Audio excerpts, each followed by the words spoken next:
Amy, I don't want to have any debt when I retire. That's not necessarily smart either, depending on your interest rate, right? So your mortgage, your home is attached to an asset that grows. I mean, the value could fall. The point is it's not something that you buy like a boat that depreciates from day one.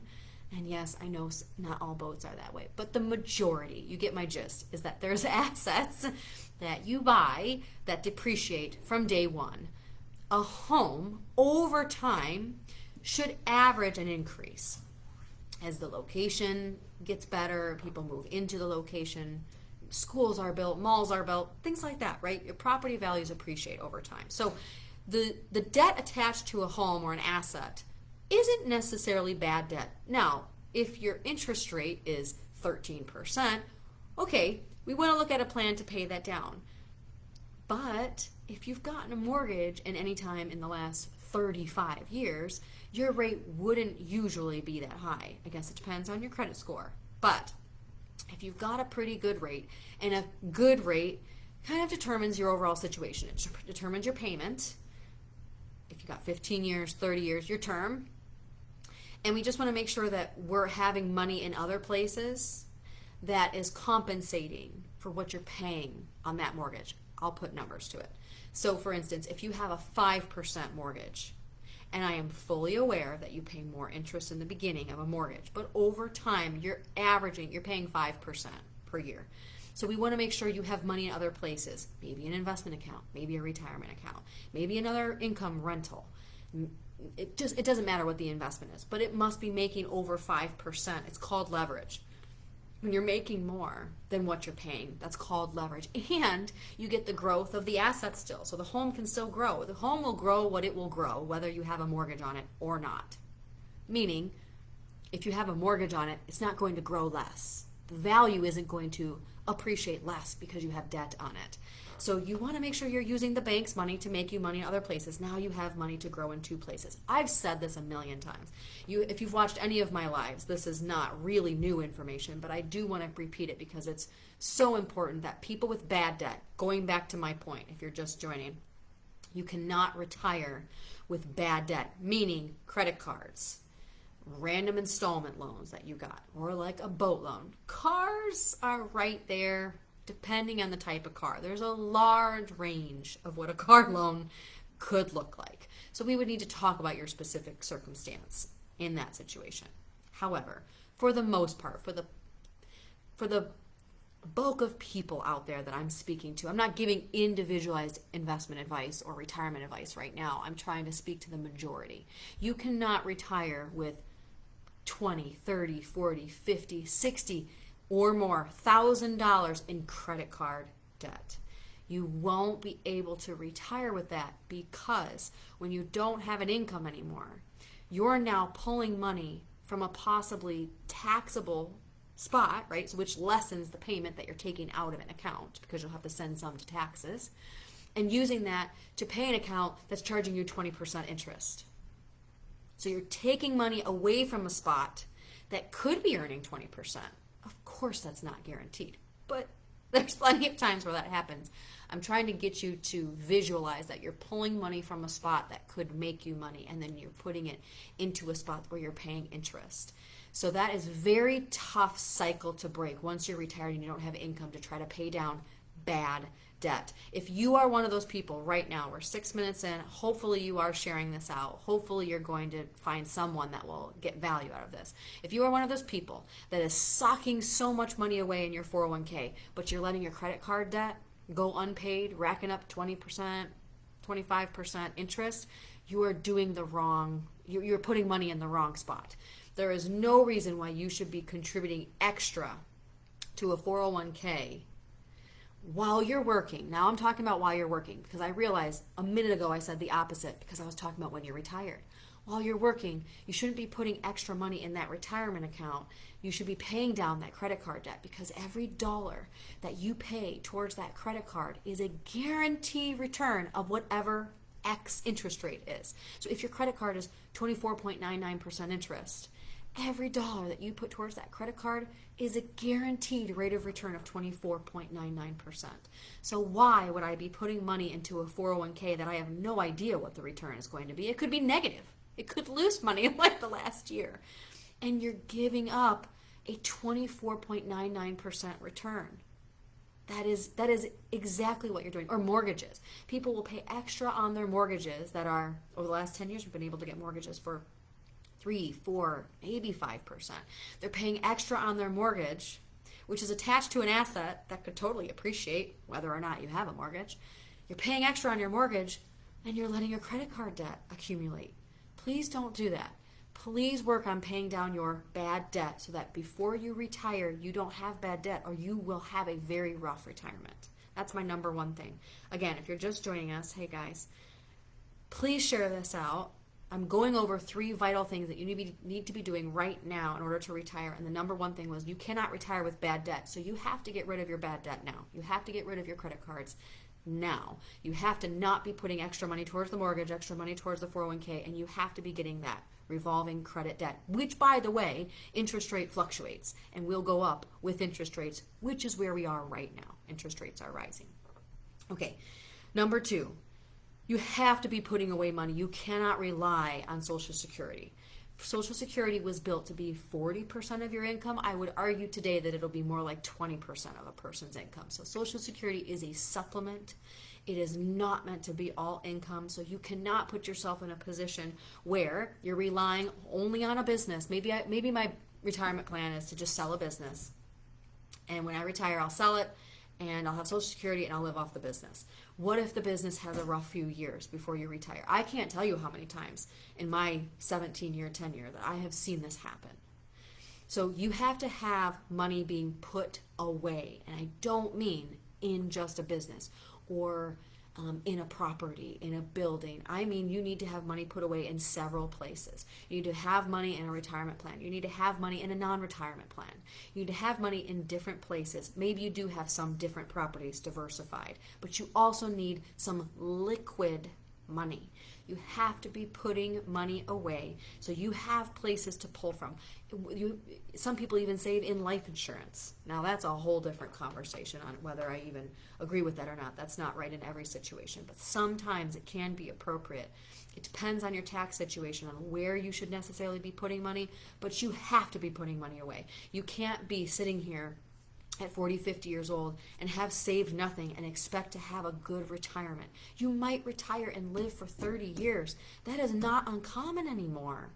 So you have to be putting money away. If you're not putting money away, I don't care what it is. I don't care if it's $50 a week. You could probably spend less. The majority of Americans could spend less per week to put that money away and have it make you money, or at least be in a place that has the opportunity to make money over the next 10, 20, 30 years. You have to be taking advantage of that, especially now with the market being down. It's vital. You can't miss opportunities. We will not see this time in the market again, more than likely. For instance, when the crash of '08 happened, the Dow hit 6,500. We're around 33,000. You're never going to see 6,500 again, ever. So if you weren't investing, if you didn't invest, if you weren't investing in the COVID crash, the Dow hit 18,500. You'll never see that more than likely again. So you have to be investing. You have to be putting money away and I suggest over time, monthly, consistently. When I say over time, I mean consistently. I don't just mean one time you got an inheritance, you threw some money in an account, and great, yeah, Amy, I put some money away. No, I mean you need to consistently be putting money in over time. So you're on buying opportunities throughout history that it can help make your money, grow you money, because you won't be able to retire if you don't have a chunk of money somewhere. And again, like I said, for those of you just joining, not just in one single business. You have to have some liquid money. I can't stress this enough. Again, because you can't get time back. You can't go back in time and say, oh, if I could only just have 10 more years. No, you're either working longer or you're now putting more money away for all the years you didn't put money away. So you have to pick one. You have to do something. You have to be proactive. This is something that is coming. It's going to happen if you make it if you're lucky enough to statistically make it to that age and retire. Statistically, you are likely to do that. That was where that thought was going. You have to make sure you're putting money away. Okay, so now number 3. We're 12 minutes in. I said 10 minutes. I do this every time. Okay, for those just joining, again, share this out. I already talked about you can't retire with bad debt. You won't have a very successful retirement. You could retire. I shouldn't say you can't. You could retire. It's going to be a tough road for you because now you're going to be pulling out money possibly from taxable places to pay off debt. Number two, you have to be putting away money somewhere. You have to be putting away money in a retirement plan or in a cash savings account, which I probably wouldn't recommend that, but you have to be putting away money somewhere because Social Security will not be your retirement. That won't cover your retirement income. It just won't. Number three, this may sound like common sense, but when I say have a plan, I hope I can share my screen here. Hopefully I can share my screen. When I say have a plan, I mean you have to have an action plan in before you retire. Like not the year that you go to retire, all of a sudden get a plan. Now, some of my clients come to me at retirement and I will do my best to give them a plan. I agree with you that even at that time, you need a plan. 100%. I'm just speaking to the majority of people that I do watch these videos, that do share them out. You need to have a plan ahead of time because if you're not thinking about what you might need to pull out of your accounts, you might get a very big surprise in retirement. And when you think you have only 2 years left to work, all of a sudden you have to push it to 7 years. It's not fun. And then your retirement is all messed up because now you're not sure what you can pull out. Or maybe you have to adjust what you have to pull out. Because also, if you are relying on the market, if there's one thing we have seen in this last year, it's harder to rely on the market, especially when you just retire, when it goes down. So I have a slide to show you. I want to show you what we call sequence of returns, and I hope this works. No. If any of you know how to share, I had it right here. The button was right here to share a screen, and of course, as soon as I went live, it disappeared. All right, so here's what I'm going to do. I'm going to talk through it, and then I'll share it in the comments. That's what I will do. So it's called sequence of the returns. And what that means is that there's a difference. If I retire, and I'm going to just throw out a number that's easy, $100,000. The person that retires with $100,000, and let's say you're withdrawing 7%. So let's say $7,000 a year. You start with $100,000. You're withdrawing you're not withdrawing $100,000 a year. You're withdrawing $7,000 a year. And the first 3 years in the market are good. They're positive. They're great. In fact, in my little slide, it gives specific returns of actual years that have happened.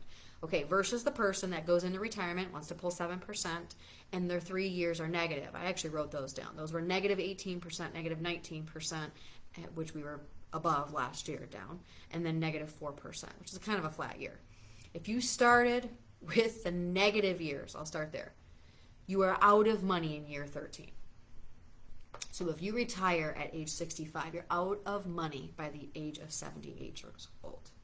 And that's not every year being negative. That's just the first 3 years starting negative, right? Because then we have all kinds of different return years. And again, I will post this in the comments. But if you started your first 3 years in the market positive, and then you had a few negative years built in there as well, by year 13, just like in the other one, you run out of money. By year 13, you have $447,000. So if I don't have a plan, and I'm going into retirement, and I'm relying on the market, and the market has a bad few years, like last year, or like 2008, or like 01 and 02. If you have a few bad years when you're in your first 5 years of retirement, you have a much higher probability of running out of money. Running out of money by year 13 versus having $447,000 is a huge swing. So you have to have an action plan based on different scenarios with the market on what you might do. Also, the reason why I say you have to have a plan is because you can't have everything in the market. You have to have some things that are safer. You have to have some things that don't correlate or move with the market. You have to have taxes be diversified so you don't get killed in tax bills. You can't have everything in a 401k and your IRAs that was pre-tax because you wanted to save money on taxes when you were young, and then you go to retire and every penny of your money, retirement, is taxable. You can't do that and have a successful retirement.